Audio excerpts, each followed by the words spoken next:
The deep dive में आपका स्वागत है। आज हमारे पास एक बहुत ही दिलचस्प दस्तावेज है। ये एक छोटे से पौधे के बारे में है जिसका नाम है ड्रोसेरा रोटनडिफोलिया, जिसे हम आमतौर पर संड्यू के नाम से जानते हैं। ये एक मांसाहारी पौधा है जो कीड़े मकोड़ों को भसाकर खाता है। हाँ, काफी दिलचस्प पौधा है ये। लेकिन हम आज इसकी खाने की आदतों पर बात नहीं करेंगे। ये दस्तावेज इस पौधे के एक बहुत ही अलग इस्तेमाल के बारे में है, खासकर अलग अलग तरह की खांसी के इलाज के लिए। और इसे पढ़ते हुए एक बात साफ हो जाती है, यह बीमारी को देखने का एक बिल्कुल अलग नजरिया है। तो आज का हमारा मिशन सिर्फ ये समझना नहीं है कि ये पौधा क्या करता है, बल्कि ये समझना है कि ये दस्तावेज हमें बीमारी के अनुभव के बारे में क्या सिखाता है। बिल्कुल, आपने बिल्कुल सही पकड़ा। इस दस्तावेज की सबसे खास बात ये नहीं है कि ये खांसी की दवा के बारे में है, बल्कि ये है कि ये खांसी शब्द को कितनी गहराई से देखता है। मतलब आज की दुनिया में हम डॉक्टर के पास जाकर कहते हैं मुझे खांसी है, लेकिन ये दस्तावेज पूछता है आपकी खांसी कैसी है, उसकी आवाज कैसी है, वो दिन के किस पहर में होती है, आपको कैसा महसूस होता है। ये क्या बीमारी है से हटकर आप इस बीमारी का अनुभव कैसे कर रहे हैं पर जोर देता है। और यही आज हमारी चर्चा का कह सकते हैं केंद्र बिंदु होगा। ठीक है, तो चलिए इसी से शुरू करते हैं। दस्तावेज का सबसे पहला और बड़ा फोकस है काली खांसी यानी वूपिंग कफ पर। इसमें लक्षणों का जो वर्णन है वो काफी डरावना है। लिखा है हिंसक और तेजी से होने वाले दौरे जिसमें सांस लेना भी मुश्किल हो जाता है। पढ़कर ही लगता है कि ये कोई मामूली खांसी नहीं है। लेकिन फिर ये और भी ज्यादा स्पेसिफिक हो जाता है। इसमें एक बहुत ही सटीक समय का जिक्र है। मरीज सुबह 6 से 7 बजे के बीच उठता है और तब तक खांसता रहता है जब तक कि बहुत सारा वो चिपचिपा बलगम बाहर ना निकल जाए। 1 मिनट, सुबह 6 से 7 बजे? क्या ये सच में इतना सटीक हो सकता है? ना, ऐसा तो नहीं लगता कि हर मरीज घड़ी देख के ठीक 6 बजे खांसना शुरू कर देगा। इसमें कुछ अतिशयोक्ति नहीं है। ये एक बहुत अच्छा सवाल है और ये इस दस्तावेज के पीछे के दर्शन को समझने में मदद करता है। यहाँ मतलब ये नहीं है कि हर काली खांसी का मरीज ठीक 6 बजे खांसेगा। इसका मतलब है कि ड्रोसेरा उस मरीज के लिए सबसे उपयुक्त है जिसका पैटर्न इस विवरण से मेल खाता है। अच्छा, ये एक तरह की पैटर्न मैचिंग है। हजारों तरह की खांसियों में से ये उस एक खास पैटर्न को पकड़ रहा है। ये एक फिल्टर की तरह है। सुबह 6-7 बजे का समय, चिपचिपा बलगम और एक और लक्षण जो इसमें बताया गया है, नाक से खून बहना। बिल्कुल, हर दौरे के साथ बहुत ज्यादा नक्सीर, ये सब मिलकर एक अनोखा फिंगरप्रिंट बनाते हैं। अच्छा, तो ये एक प्रोफाइल बनाने जैसा है। और दस्तावेज यही नहीं रुकता, इसमें कुछ और दवाओं का भी जिक्र है, जैसे कोकोस कैक्टाई और इंड। ये क्या है? हाँ, ये दिखाता है कि ये प्रणाली कितनी व्यवस्थित है। कोकोस कैक्टाई का मतलब है कोकस कैक्टाई, जो एक कीड़े से बनने वाला एक उपाय है जिसका उपयोग भी चिपचिपे बलगम के लिए किया जाता है। और इंड इंडिगो पौधे के लिए है जो अत्यधिक नक्सीर से जुड़ा है। तो लेखक ये कह रहा है, देखो, अगर सिर्फ चिपचिपा बलगम है तो शायद कोकोस कैक्टाई के बारे में सोचो।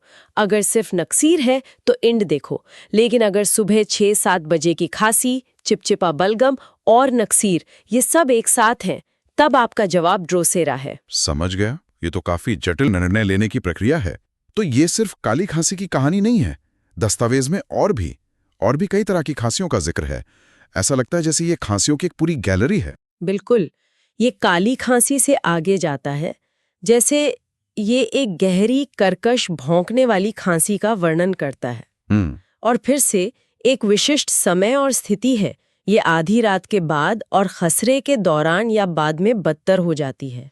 हर खांसी की अपनी एक पहचान है, अपना एक समय है। और एक और है जो मुझे बहुत अजीब और दिलचस्प लगा। बच्चों में एक लगातार गुदगुदी वाली खांसी का जिक्र है। हाँ, जिसका ट्रिगर बहुत ही अनोखा है। ये रात में जैसे ही बच्चे का सिर तकिए को छूता है शुरू हो जाती है। ये क्लिनिकल रिपोर्ट जैसा कम और किसी माँ के अनुभव जैसा ज्यादा लगता है। सही कहा। इसके पीछे क्या सोच हो सकती है? क्या तकिए से एलर्जी या लेटने की वजह से कुछ? आधुनिक चिकित्सा शायद इन्हीं संभावनाओं को देखेगी, जैसे एसिड रिफ्लक्स या पोस्ट नेजल ड्रिप, और वे बिल्कुल सही कारण हो सकते हैं। लेकिन इस दस्तावेज का दृष्टिकोण अलग है। ये क्यों से ज्यादा क्या पर ध्यान केंद्रित कर रहा है। इसके लिए सिर तकिए को छूते ही एक बहुत महत्वपूर्ण निर्णायक लक्षण है। अच्छा, यह उस बच्चे की खांसी को हजारों दूसरे बच्चों की खांसी से अलग करता है। ये सिस्टम मानता है कि सबसे अजीब और अनोखा लक्षण ही अक्सर सही उपाय की ओर सबसे बड़ा इशारा होता है। ये तो सच में सोचने का एक बिल्कुल अलग तरीका है। और ये सूची तो बढ़ती ही जाती है।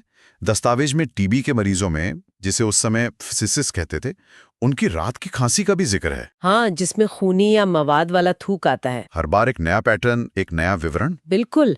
और ये सिर्फ खांसी के प्रकारों पर ही नहीं रुकता, ये उन चीजों की भी सूची देता है जो खांसी को और खराब करती हैं, जिन्हें एग्रीवेशंस कहा जाता है। हाँ, वो सूची तो काफी लंबी है। गर्मी, कुछ पीना, गाना, हंसना, रोना, लेटना और आधी रात के बाद का समय। ऐसा लगता है कि लगभग हर काम करने से ये खांसी बढ़ जाती है।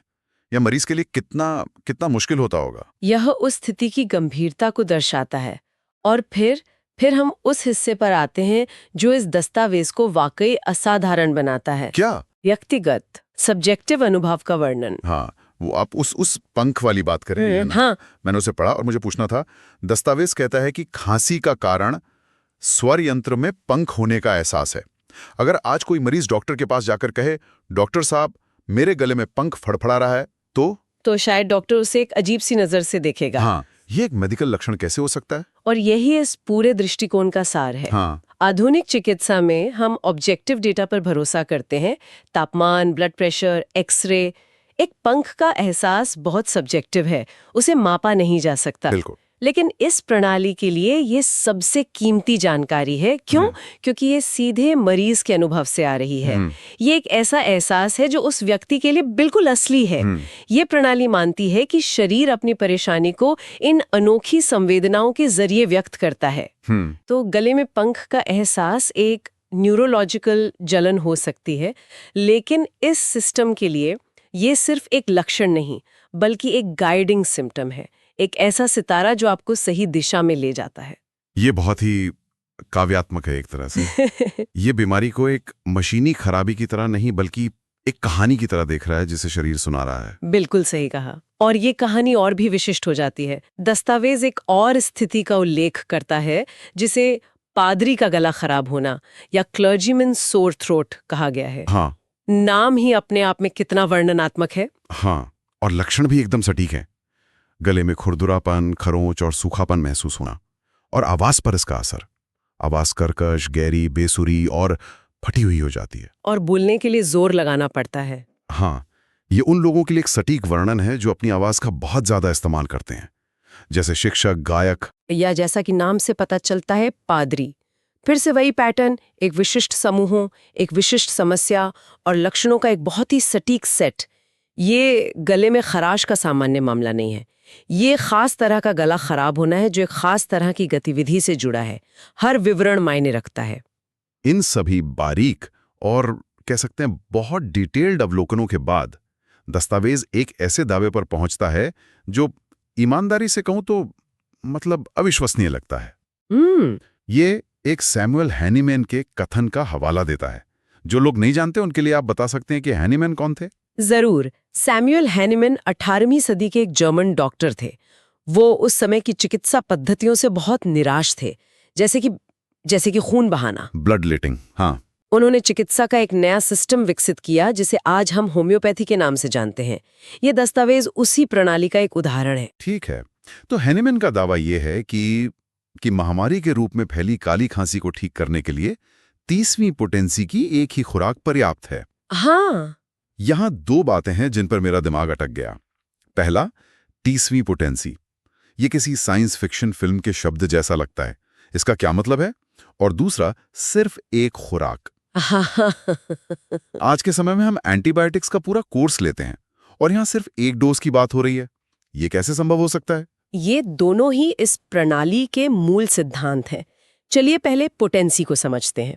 सरल शब्दों में पोटेंसी इस प्रणाली में दवा तैयार करने की एक प्रक्रिया है, जिसमें मूल पदार्थ को बार बार पतला किया जाता है और हर चरण में उसे जोर जोर से हिलाया जाता है। अच्छा। 30वीं पोटेंसी का मतलब है कि ये प्रक्रिया 30 बार दोहराई गई है, जिससे मूल पदार्थ की मात्रा बहुत ही कम हो जाती है। इसके पीछे का दर्शन ये है कि ये प्रक्रिया पदार्थ के औषधीय प्रभाव को कम नहीं करती, बल्कि उसे और शक्तिशाली बनाती है। और एक खुराक वाली बात? एक खुराक का सिद्धांत भी उतना ही महत्वपूर्ण है। यहाँ दवा को एक दर्द निवारक की तरह नहीं देखा जाता जो लक्षण को दबा दे।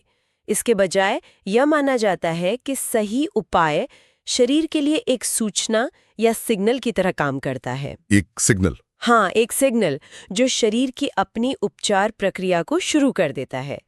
एक बार जब वो सिग्नल दे दिया गया तो आपको शरीर को अपना काम करने देना होता है। अच्छा। इसीलिए दस्तावेज में एक बहुत सख्त चेतावनी भी दी गई है। हाँ, मैंने पढ़ा, पहली खुराक के तुरंत बाद दूसरी खुराक कभी न दें। ये न केवल पहले के अच्छे प्रभाव को रोकेगा बल्कि हानिकारक भी होगा। बिल्कुल। वे कह रहे हैं कि अगर आपने एक बार सिस्टम को चालू कर दिया है तो बार बार बटन दबाकर उसमें हस्तक्षेप न करें। वाह, ये दवा के बारे में सोचने के हमारे आधुनिक तरीके से बिल्कुल बिल्कुल विपरीत है। जहां हम सोचते हैं अगर एक गोली अच्छी है तो शायद 2 बेहतर होंगी। बिल्कुल। और ये भी ध्यान रखना महत्वपूर्ण है कि यह कोई जादुई इलाज नहीं है। दस्तावेज इसे एक बड़ी प्रणाली के भीतर रखता है।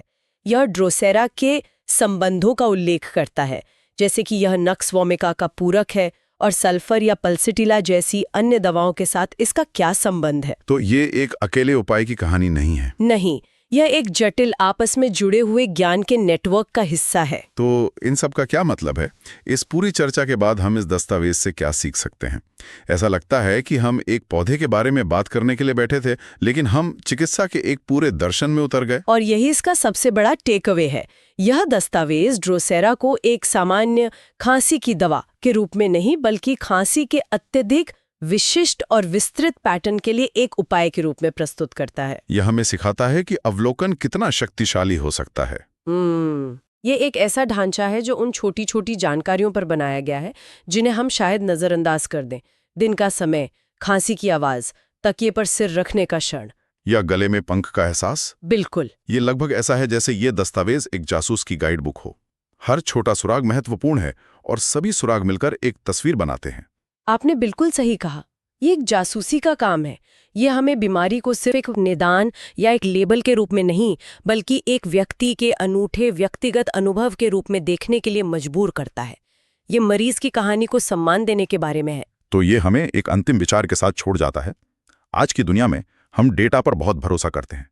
ऐसा डेटा जिसे हम माप सकते हैं, जैसे ब्लड रिपोर्ट, MRI स्कैन और क्लिनिकल ट्रायल्स। और ये सब बहुत महत्वपूर्ण है और इसने अनगिनत जानें बचाई हैं। इसमें कोई शक नहीं। लेकिन ये दस्तावेज जो एक अलग समय और एक अलग सोच से आया है, हमें एक अलग तरह के डेटा की याद दिलाता है। मरीज की अपनी कहानी, उसके अपने शब्द और उसके अपने अनूठे एहसास। ये हमें सोचने पर मजबूर करता है। क्या हमारी ऑब्जेक्टिव डेटा की खोज में हम इस सब्जेक्टिव कहानी को सुनना भूल गए हैं? क्या उस गले में पंख के एहसास में कोई महत्वपूर्ण जानकारी छिपी है जिसे हम आज खो रहे हैं?